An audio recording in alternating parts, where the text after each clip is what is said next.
귀한 성도 여러분 한 분 한 분 우리 주님의 이름으로 축복합니다. 네, 보니까 우리 찬양대도 그렇고 우리 성도님들 한 분 한 분 이렇게 둘러보니 오늘 모두 다 고생을 많이 하신 것 같습니다.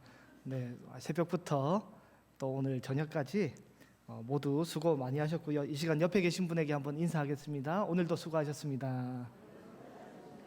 다시 한번 인사할까요? 오늘도 말씀 따라 다녀서 수고하셨습니다. 네, 우리 그리스도인들은 하나님의 말씀을 따라 이동하고 하나님의 말씀을 따라 삶을 살아가는 사람입니다. 세상에 많은 좋은 방법과 유익한 것이 많이 있지만 그리스도인들은 말씀을 쫓아가고 말씀을 따라가기로 결심하고 움직이는 그 사람입니다. 세상에서 지혜 있는 사람은 또 순간순간 다가오는 많은 기회들을 잘 이용하는 사람이 지혜로운 사람이겠지만 믿음의 사람은 하나님의 말씀을 잘 따라가는 사람을 지혜로운 사람이라고 이야기를 하고 있습니다. 오늘 본문에는 이스라엘 땅에 블레셋 사람들이 쳐들어왔습니다. 블레셋 사람들이 쳐들어와서 굉장히 이스라엘이 곤욕을 치르고 있습니다. 블레셋 사람들이 어디까지 쳐들어왔냐면 1절 후반절에 보면 블레셋 사람들이 아벡에 진을 쳤다고 이야기를 하고 있습니다. 1번 지도를 보면요, 아벡이 저기 위쪽에 있고 이스라엘 사람들은 그 옆에 에베네셀에 지금 진을 치고 있습니다. 이렇게 지명이 없는 지도를 보면 아벡이 대충 어느 정도인지 위치를 잘 알지 못하겠지만 2번 지도를 보면 아벡의 위치가 나오게 됩니다. 저기 빨간색 동그라미가 아벡이고요, 보라색 동그라미가 안 보이시죠? 저도 안 보입니다. 예루살렘으로 되어 있습니다. 그래서 아벡이 있는 곳에 빨간색 동그라미 조금 밑에 큰 글자로 뭐라고 되어 있나요? 에브라임이라고 되어 있어요. 여기서 한번 생각을 해보셔야 됩니다. 에브라임이 어디냐면 이스라엘의 최남단이 아닙니다. 지금 아벡에서 지금 진을 쳤다라는 것 자체가 지금 어떤 의미냐면 블레셋이 최소한 저기까지는 올라왔다는 거예요. 지금 그리고 그 조금 위에 1번 지도에 보면 그 조금 위에 이제 지금 에베네셀이 아벡을 막고자 해서 진을 쳤는데 그만큼 밀려 올라간 겁니다. 엄청나게 올라간 거예요. 우리나라로 따지면 임진왜란이 벌어졌는데 마치 대전까지 밀고 온 거예요. 대전까지. 그러니까 뭐 전라도든 경상도든 다 지금 먹히고 대전까지 밀고 올라온 이 형국인 겁니다. 원래 남쪽에는 하나님이 이 강력한 두 지파를 심어 두셨어요. 어떤 의미로 블레셋이나 이런 외부의 세력들을 막기 위한 방파제 역할을 위해서 남쪽에 강력한 두 지파를 심어 놓으셨습니다. 창세기 49장 9절에 보면 이렇게 되어 있어요. 유다는 사자 새끼로다. 그 중간에 뭐냐면 수사자 같고 암사자 같으니 누가 그를 범할 수 있으랴 해서 이 남쪽에서 동쪽에는 강력한 유다 지파가 있어요.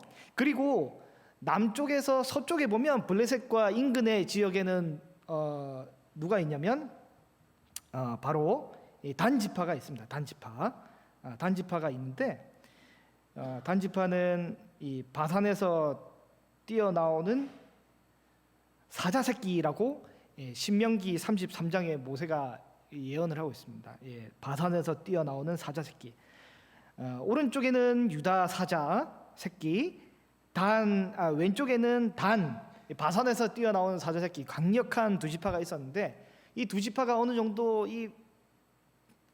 버티고 있으면 블레셋이라는 강력한 국가가 올라오더라도 블레셋이 그리스에서 건너온 해양 민족이거든요. 강력한 이 사람들이 몰고 오더라도 이 두 지파가 견고하게 서 있으면 괜찮은데 우리가 아시다시피 사사기에 보면 어떻게 돼요? 단 지파가 하나님이 주신 지경을 점령하기 어려워하여서 이스라엘 제일 북단까지 올라가서 도망을 치지 않습니까? 한쪽이 뻥 뚫린 거예요.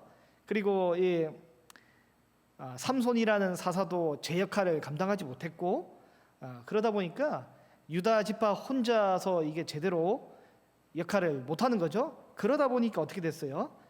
저 위까지 에브라임까지 이 블레셋 지파가 블레셋 족속들이 올라오는 이 무서운 형국들을 보게 됩니다. 하나님의 사람들은 맡겨진 귀한 역할들을 잘 감당하고 그 자리에서 잘 버티고 있어야 이 강력한 외부 세력들을 이길 수가 있는 것입니다. 네, 오늘도 피곤함에도 불구하고 예배를 잘 지키러 오신 귀한 한 분 한 분이 믿음으로 우리 교회를 지키고 또 하나님 나라를 세워가는 줄로 믿습니다.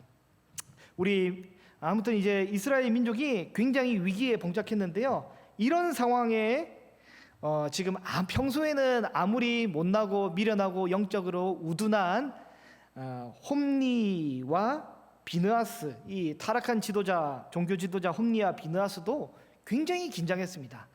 아까 이제 우리 1번 지도에서 보셨다시피 이 지금 아벡까지 치고 올라왔기 때문에 그 바로 옆에 뭐가 있냐면 지금 홈리와 비느하스가 섬기고 있는 바로 실로가 있습니다.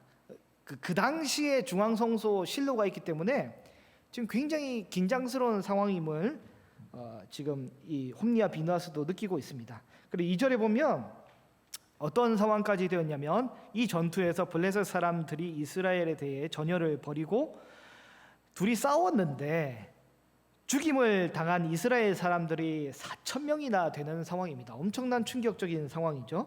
그래서 이스라엘 백성들이 서로 논의를 합니다. 여호와께서 어찌하여 오늘 블레셋 사람들 앞에 우리를 패하게 하셨는고, 그래서 나름 골똘히 머리를 싸서 해답을 가져오게 되는데 그 해답이 바로 뭐냐면 언약궤입니다. 언약궤. 마치 비밀 필살기를 사용하듯이, 숨겨진 무기를 사용하듯이 지금까지는 졌지만 우리에게 이길 만한 역전의 무기를 한번 가져와 보자. 우리 할 수 있다. 역전의 무기 한번 소환해 보자. 이런 느낌을 가지고 있습니다. 사실 지금까지 이스라엘 백성이 패배한 이유가 무엇입니까? 사사 시대부터 지금까지 하나님의 말씀에 불순종했기 때문에 패배한 거 아닙니까? 그런데 이들은 지금 종교적인 이유를 가져오고 있습니다. 바로 하나님이라는 존재가 필요하다. 물론 어느 순간이든지 우리에게는 하나님이 필요합니다. 그러나 이들이 지금 하나님이란 분의 인격과 또 하나님이라는 이 존재의 동행으로 인한 또 이 온전한 관계로 하나님을 부르고 소환하는 것이 아니라 거룩하고 아름다운 믿음의 삶을 살고자 하나님을 소환하는 것이 아니라 지금 이 모습은 내 위기와 어려움을 이기기 위해, 순간적인 어려움들을 극복하기 위해 하나님을 이용하고 싶어하는 모습이 바로 이스라엘 백성들의 모습입니다. 그래서 그 핵심이 바로 언약궤를 가져오라고 하는 것입니다. 언약궤를 그리고 가져왔더니 결과가 어떻게 됐습니까? 전쟁에서는 더욱더 크게 패배를 하게 되고 3만 명이나 죽게 되고 하나님의 궤도 빼앗기게 되고 제사장인 홈리와 비느하스까지 죽임을 당하게 되는 이 현상을 보게 됩니다. 하나님을 이용하려고 했더니 도리어 큰 패배와 낭패를 보고 있습니다. 저는 오늘 사무엘서에 등장하는 이 법궤의 이야기를 토대로 이것을 주제 삼아서 어떻게 보면 성경 공부 형식으로 이 법궤를 통해서 하나님이 우리에게 주시는 여러 주제들을 통한 교훈들을 좀 나누고자 합니다. 법궤가 성경에서 자주 등장을 하게 되는데요. 법궤는 여러 가지 다양한 용어로 사용이 되고 많은 용어로 등장을 하게 됩니다. 어떤 용어가 있냐면 제일 자주 사용되는 용어가 바로 언약궤라는 용어입니다. 언약궤. 출애굽기 24장에 보면 모세가 하나님께 시내산에서 첫 번째 언약의 돌판을 받게 되지만 곧이어서 금송아지 사건으로 인해서 출애굽기 34장에서 그 첫 번째 언약의 돌판이 깨지게 됩니다. 그래서 하나님께서 두 돌판에 새롭게 언약을 새로이 적어 주시는데요. 신명기 10장에 보면 뭐라고 되어 있냐면 조각목으로 궤 하나를 만들어서 거기에 다듬은 두 돌판을 보관하라고 말씀하고 계십니다. 그래서 언약의 두 돌판을 거기에 보관했기 때문에 이를 언약궤라고 이제 부르게 됩니다. 그래서 역대하 6장 11절에 이렇게 되어 있는데 제가 한번 읽어드리겠습니다. 내가 또 그곳에 여호와께서 이스라엘 자손과 더불어 세우신 언약을 넣은 궤를 두었노라라고 되어 있습니다. 그래서 언약을 넣은 궤라고 해서 언약궤라고 불리기도 합니다. 법궤는 또 어떤 용어로 불리냐면 먼저 이제 법궤, 하나님의 법이 기록된 두 돌판을 보관하였기 때문에 때로는 법궤라고도 불렸습니다. 그래서 레위기 16장 2절을 보면요, 여호와께서 모세에게 이르시되 내 형 아론에게 이르라. 성소의 휘장 안 법궤 위에 속죄소 앞에서 거기는 아무 때나 들어오지 말라라고 합니다. 그래서 법궤라고도 불리기도 합니다. 또 세 번째는 이 법궤가 뭐라고 불리냐면 하나님께서 친히 증거를 주시는 나름의 이 그 공식 문서를 두었기 때문에 증거궤라고도 부릅니다. 하나님이 주신 증거가 되는 공식 문서를 거기다 두었기 때문에 증거궤라고도 부르게 됩니다. 어떻게 되냐면 하나님이 모세를 통해 주신 증거 돌판을 출애굽기 31장에 보면 증거판 둘을 모세에게 주셨다라고 하고 그것을 넣었기 때문에 증거궤라고도 부르기도 합니다.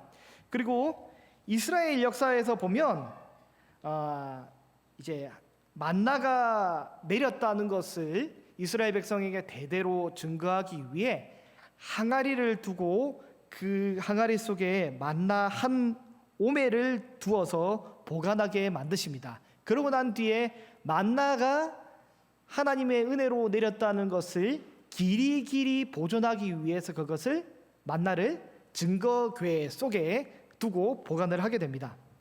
하나님께서 주신 은혜들을 증명하기 위한 공인 인증을 하는 기록 보관소 역할을 이 증거궤가 감당을 하는 것이죠. 그곳에는 또 어떤 것을 보관하게 되냐면 이스라엘 12지파 중에서 왜 하필 레위 지파만 제사장이냐라고 논쟁이 붙었을 때 민수기 17장에 보면 하나님이 이스라엘 12지파의 모든 지도자들의 이 지팡이를 증거궤 앞에 가져오게 합니다. 그런데 오직 그 모든 지팡이 중에 아론의 지팡이만 우미 돋고 순이 나며 꽃이 피고 살구 열매가 열려서 하나님이 그것을 증거하기 위해, 다시 말해서 모든 이스라엘 12지파 중에서 레위 지파만 하나님의 대제사장의 직직을 감당함을 증거하기 위해서 하나님이 아론의 지팡이를 증거궤 속에 넣어두고 그것을 이 기록 보관소로 그리고 증거로 삼아서 길이 보존하고 또 유지하게 합니다. 이것이 법궤의 하나의 기능이기 때문에 법궤는 증거를 담는 장소이기 때문에 증거궤라고 불리기도 합니다. 여담으로 이 법궤가 있는 곳이 어디입니까? 지성소이지 않습니까? 지성소에 지금 법궤가 있고 그 안에 이 만나가 든 항아리 그리고 아론의 이 지팡이가 있는데, 거룩한 지성소에서는 썩어질 것과 썩은 것과 그리고 부패한 것이나 곰팡이 핀 것은 들어갈 수가 없습니다. 다시 말해서 지성소에 있는 증거궤 속에, 법궤 속에, 언약궤 속에 이 모든 항아리와 그리고 이 지팡이가 들어갔다는 것 자체는 이 만나가 시간이 지나도 그 속에서 썩지 않고, 그리고 아론의 싹도 시간이 지나도 그 지팡이의 싹이 시들지 않았을 것이라고 유추해 볼 수 있겠습니다. 아마도 언약궤, 법궤, 증거궤는 인간의 상식으로는 상상할 수 없는 그런 하나님의 특별한 성물이었을 것 같습니다. 그래서 지성소 내부의 영역이나 언약궤의 내부의 영역은 이 땅의 물리법칙이나 시공간의 영역에 제한받지 않는 하나님이 보관해 주신 어떤 특별한 영역으로 생각할 수 있겠습니다. 그 안에 담겨 있는 하나님의 언약의 두 돌판도 시간이 지난다고 소멸되거나 변개하는 것이 아니라 영원히 불변하는 그 언약의 말씀이 되겠죠. 우리 법궤는 또 다른 표현으로 법궤는 하나님의 발판이라고도 기록되어 있습니다. 역대상 28장 2절을 제가 한번 읽어드리면요, 다윗이 이렇게 고백하고 있습니다. 이에 다윗 왕이 일어서서 이르되 나의 형제들, 나의 백성들아, 내 말을 들으라. 나는 여호와의 언약궤 곧 우리 하나님의 발판을 봉안할 성전을 건축할 마음이 있어서 건축할 재료를 준비하였다라고 다윗이 이야기를 하는데요, 여호와의 언약궤 곧 우리 하나님의 발판이라고 표현하고 있습니다. 하나님의 언약궤, 법궤에 대해서 하나님의 발판이라는 아주 독특한 용어를 지금 다윗이 쓰고 있습니다. 지성소는 하나님이 거하시는 거주 공간이라면 언약궤는 하나님의 발판입니다. 하나님의 발판. 지성소 안에 있는 언약궤는 하나님의 발판입니다. 이스라엘은 하나님께서 언약궤 위에 구름 날개 사이에 발판을 삼아서 거기에 서 계시거나 혹은 그 언약궤를 보좌를 삼아서 거기에 앉아 계시다라고 이스라엘 백성은 믿고 있었습니다.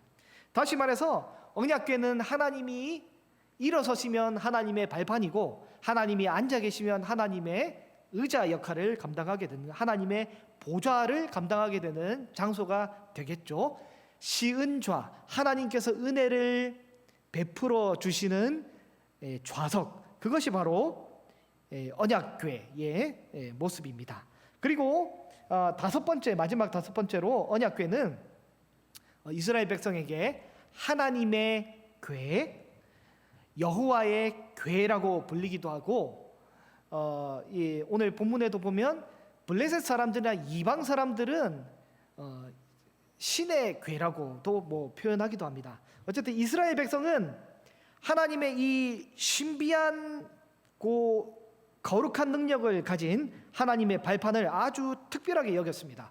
시공간을 초월하고 또 썩지도 아니하고 또 하나님이 다스리시고 눈에 보이지 아니하시는 하나님을 표현할 수 없으니 그 눈에 보이지 않는 하나님이 움직이시는 이 공간, 의자, 하나님의 발판, 그것이 바로 하나님의 궤, 여호와의 궤라고 이스라엘 백성은 표현을 한 것입니다. 오늘 본문 바로 앞장인 사무엘상 3장에 보면 이렇게 되어 있습니다.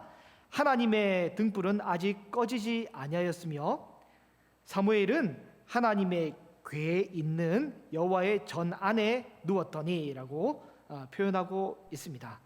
오늘 본문 사무엘상 4장 11절에 보면 이렇게 되어 있는데요, 하나님의 궤는 빼앗겼고 엘리의 두 아들 홈니와 비나스는 죽임을 당하였더라라고 하면서 하나님의 궤 혹은 여호와의 궤라는 표현을 사무엘서와 역대상하, 사무엘상하에서만 49번인지 50번인지 헷갈리는데 그렇게 기록이 되어 있고요.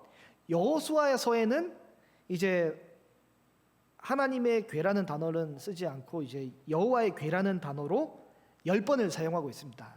그래서 이렇게 독특하게 이 세 권의 책에 이것이 많이 기록이 되어 있습니다. 아주 신비하고 특별한 하나님의 임재가 있는 신적인 궤이기 때문에 이런 표현을 쓰거든요. 이렇게 법궤는 언약궤, 증거궤, 하나님의 발판, 여호와의 궤 등 아주 다양하게 사용될 정도로 이스라엘 초기 신앙에 있어서 법궤가 굉장히 중요한 역할을 감당하게 됩니다. 하나님이 세상에서 제일 중요하게 여기는 공간이 성소인데, 성소에서도 가장 중요하게 여기는 공간이 지성소인데, 지성소에서 가장 중요한 공간이 바로 시은좌, 은혜를 베풀어 주시는 그 장소, 바로 법궤가, 언약궤가 있는 그 장소입니다. 하나님이 제일 구약에서 귀하게 여겼던 장소가 바로 그 장소이고요. 이스라엘 초기 신앙에서도 굉장히 중요한 역할을 감당했습니다. 그래서 이스라엘은 광야를 나설 때마다 늘 성막을 중심으로, 특별히 지성소에 있는 언약궤를 중심으로 이동을 했습니다. 요거 하나만 같이 직접 찾아보겠습니다. 민수기 10장입니다.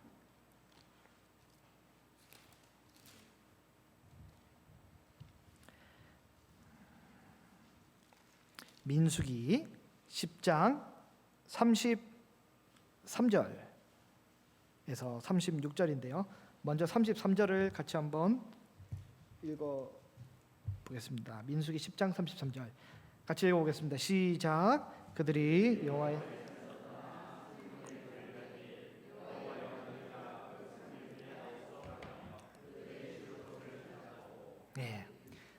그들이 여호와의 산에서 떠나 3일 길을 갈 때에 여호와의 궤가 3일 길 앞에 가며 그들의 쉴 곳을 찾았고, 언약 궤를 중심으로 이스라엘 백성들이 모여 있다가 진영을 짜고 있다가 출발할 때는 언약 궤가 3일 길을 먼저 출발을 하게 됩니다.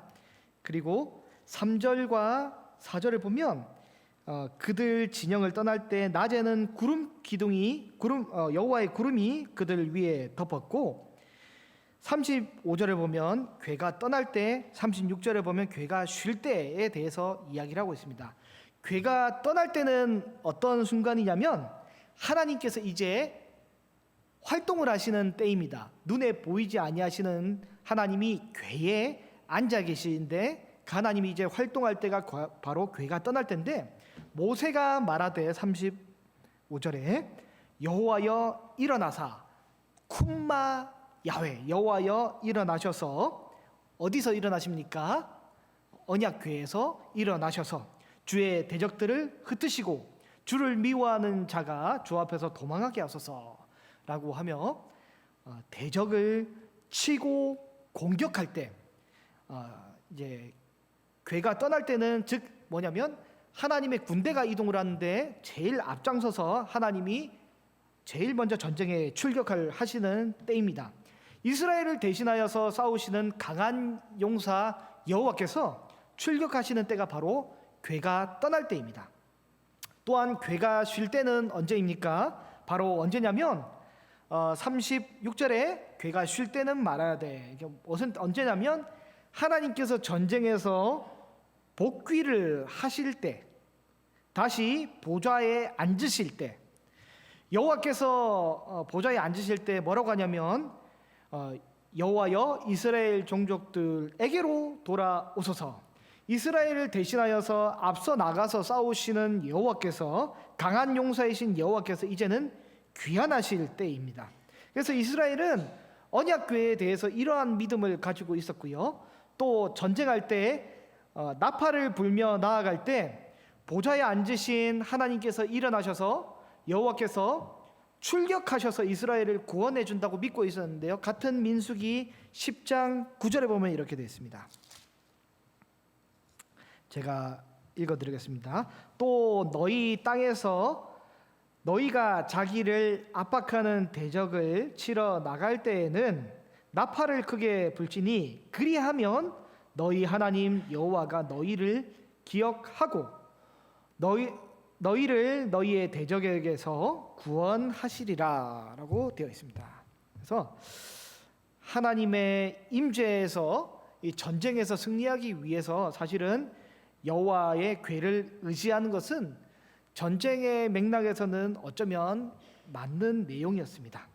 우리 평소 때 하나님의 언약궤를 어떻게 이스라엘 백성이 이동할 때 이 순서가 어떻게 되었냐면, 하나님의 임재를 상징하는 물건인 언약궤는 사실 아무나 만질 수도 없고 아무나 옮길 수도 없고 그리고 아무 장소에나 보관하지 않았습니다.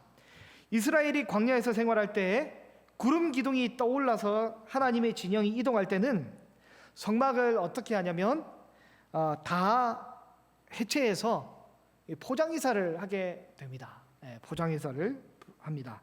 이때 언약궤를 옮기는 담당은 어느 자손이냐면 바로 고핫 자손입니다. 고핫 자손. 고핫 자손이 누구입니까? 이스라엘 12지파 중 레위의 아들이 게르손, 고핫, 므라리입니다. 고핫은 그 중에 한 명이고요. 레위의 아들 중 게르손은 휘장을 담당하게 됩니다. 게르손은 이제 휘장을 담당하게 돼서 성막의 껍질, 이 외피를 이제 게르손이 담당하는데 저는 외우기가 어려워가지고 게르손이라서 개 껍데기라고 외웠습니다. 그래서 그리고 므라리는 기둥을 담당을 했는데요. 이것도 외우기가 어려워서 물기둥이라고 외웠습니다. 그래서 근데 고핫은 가운데 있는 성물을 담당을 하는 거예요. 성물, 가장 귀한 것. 구름 기둥이 떠올라 하나님의 진영이 이동할 때 고핫 자손이 언약궤를 어깨에 채를 끼워서 메고 이동을 합니다. 그러나 아무리 언약궤를 메고 이동하는 고핫 자손이라 할지라도 마음대로 언약궤를 만져서는 안 됩니다. 대제사장과 그의 아들들이 지성소 안에 먼저 들어가서 언약궤를 이미 성소의 휘장과 또 여러 이 수달 가죽 등으로 이제 포장을 한 다음에 그 이후에만 고핫 자손들이 언약궤를 멜 수 있었습니다. 같은 민수기 4장 15절에 보면 이렇게 되어 있습니다. 민수기 4장 15절을 보면요. 한번 같이 읽어볼까요? 진영을 떠날 때에 아론과 그의 아들들이 성소와 성소의 모든 기구 덮는 일을 마치거든 고핫 자손들이 와서 맬 것이니라. 그러나 성물은 만지지 말라. 그들이 죽으리라. 회막 물건 중에서 이것들은 고핫 자손이 맬 것이라. 이게 바로 언약궤를 다루는 이스라엘 백성의 조심스러운 원칙이었습니다. 하나님의 말씀을 다룰 때 말씀이 담겨 있고 하나님의 약속을 담겨 있는 이 언약궤를 옮길 때 이렇게 조심스럽게 하나님의 방법으로 옮겨야 했습니다. 열왕기 상하와 사무엘 상하와 열왕기 상하에서 법궤의 내용들을 한번 설명을 이제 법궤를 중심으로 한번 설명을 짧게 한번 드리면 사무엘서 전반부에는 엘리 제사장 가문이 몰락한 이야기가 나옵니다. 이스라엘의 영적인 지도자, 영적인 제사장 엘리 제사장이 타락한 그의 아들까지도 하나님의 범죄한 것 때문에 한날 한시에 죽게 됩니다. 그 이후에 하나님께서는 이미 선지자였지만 공식적으로 사무엘을 선지자로 세우게 되는데요. 엘리의 타락과 선지자 사무엘의 새로 세움을 받는 그 중요한 이야기가 이제 그 사이에 바로 들어가는 내용이 바로 이 법궤의 이야기입니다. 법궤의 이야기. 엘리가 블레셋과의 전투에서 이기기 위해 엘리는 하나님의 사람이지만 하나님의 법궤를 이용합니다. 전쟁에 이기기 위해 이용합니다. 그리고 법궤를 블레셋에 빼앗기는 내용이 바로 앞부분에 나오고요. 사무엘서 중반부에 사울 왕의 몰락의 이야기가 나오게 됩니다. 사울 왕의 몰락의 이야기가 나오게 됩니다. 이스라엘의 첫 번째 왕인 사울과 그의 아들 요나단이 한날 한시에 죽게 되는 이야기가 나옵니다. 하나님께 범죄하였기 때문에 한날 한시에 죽게 됩니다. 하나님께서는 이미 왕으로 기름 부음 받았지만 공식적으로 다윗을 그 이후에 왕으로 세우게 됩니다. 이에 다윗이 제일 중요하게 시행한 것이 바로 뭐냐면 하나님의 법궤를 모시고 오는 일입니다. 그리고 다윗은 법궤를 예루살렘으로 겸손하게 모시고 옵니다. 법궤를 이용했던 엘리와 전혀 다른 모습을 다윗이 보여주고 있습니다.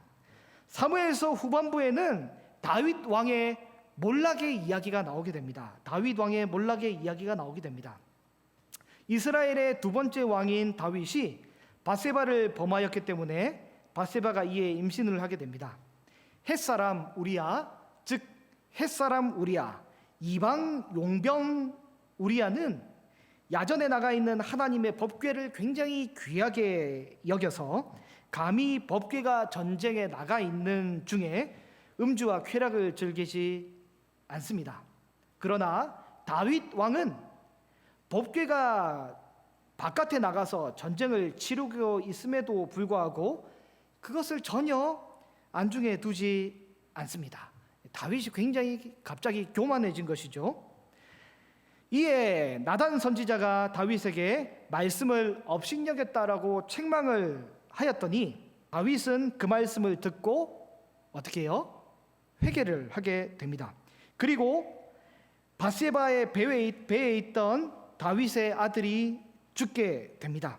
사무엘서의 원래 패턴에 의하면 그와 그의 아들들은 한날 한시에 같이 죽는 것이 원래 패턴이지만 다윗과 그의 아들이 한날 한시에 죽어야 하는 것이 마땅하지만 패턴이 바뀌게 됩니다. 왜 바뀌게 되었냐면 바로 회개를 했기 때문에 바뀌게 됩니다. 시간이 조금 더 흐르고 다윗의 또 다른 아들 압살롬이 다윗에 대해 반란을 일으키게 됩니다. 하나님께서 공식적으로 왕으로 세우지는 않았지만 압살롬은 이미 스스로 왕으로 여기게 되고 왕이 왕으로 선포하게 됩니다. 이에 다윗은 죽을 만한 위기에 봉착하게 되고 신하들과 함께 예루살렘 밖으로 도피를 하게 되는데요. 그때 또다시 법궤의 이야기가 등장하게 됩니다. 다윗의 신하들은 도피하는 야전 피난길에 이 전쟁에서 이기기 위해서 다윗의 신하들은 뭘 가져오냐면 아비아달을 통해서 법궤를 가져오게 됩니다. 법궤를 가져와서 함께 법궤와 예루살렘을 떠나자라고 이야기를 하지만 그때 다윗은 법궤를 이용하려고 하지 않고 오히려 법궤를 예루살렘으로 다시 돌려보내게 됩니다. 그때 뭐라고 하냐면 내가 여호와 앞에서 은혜를 입으면 도로 나를 인도하여 그 궤와 그 계신대를 보이시리라라는 그 믿음의 고백을 하며 다윗은 법궤를 이용하지 않고 다윗은 법궤를 원래 있던 곳으로 돌려보내게 됩니다. 법궤를 처음 이용했던 엘리와 전혀 다른 모습이잖아요. 그 이후 다윗은 반란을 진압하고 다시 예루살렘에 돌아오게 되고 주의 궁전에서 기쁨과 즐거움을 누리게 됩니다.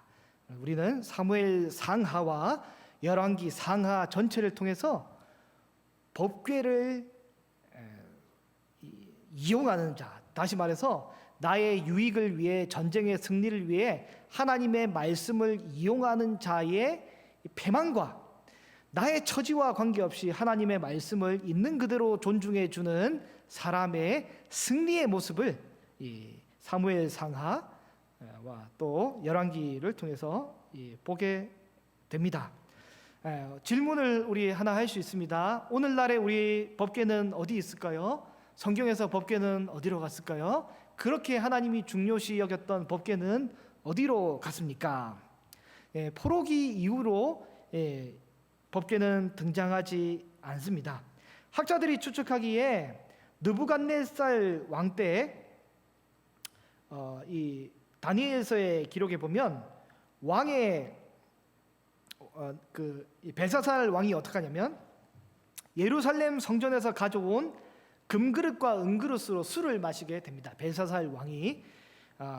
근데 어떻게 보면 이제 예루살렘의 성물 중에서 그나마 하찮은 이 금그릇과 은그릇으로 술을 마신 것 때문에 지금 벨사살 왕이 이제 큰 위기에 처하고 나라가 멸망하잖아요.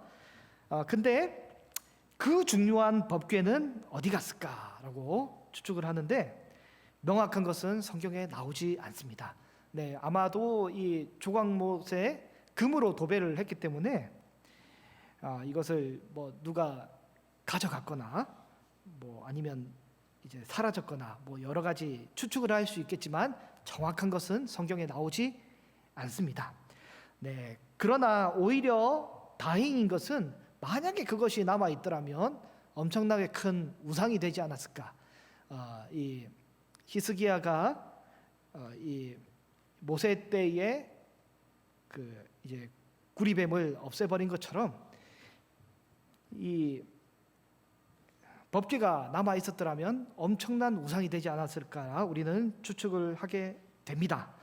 법궤는 우리가 말씀을 통해 오늘 이 공부를 한 것처럼 법궤는 때로는 하나님의 두 돌판이 담겨 있어서 언약궤라고도 부르고, 하나님이 우리를 위한 여러 가지 증거들이 다양하게 역사들이 담겨 있어서 항아리도 그리고 지팡이도 담겨 있어서 그 증거궤라고도 부릅니다. 공식적으로 인정하는 증거를 수집하는 증거궤라고도 부르고요.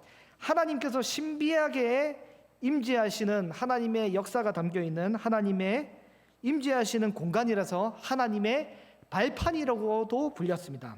그리고 신비한 하나님의 능력이 있어서 여호와의 궤라고도 불렸고요. 그런데 법궤는 사라지고 없습니다. 이제는 찾을 수 없습니다. 그러면 구약 사람들은 법궤를 따라 이동하고 또 구약 사람들은 법궤를 따라서 삶의 방향들을 따라갔더라면 오늘날 우리는 어떻게 삶을 살아갈 수 있을까요?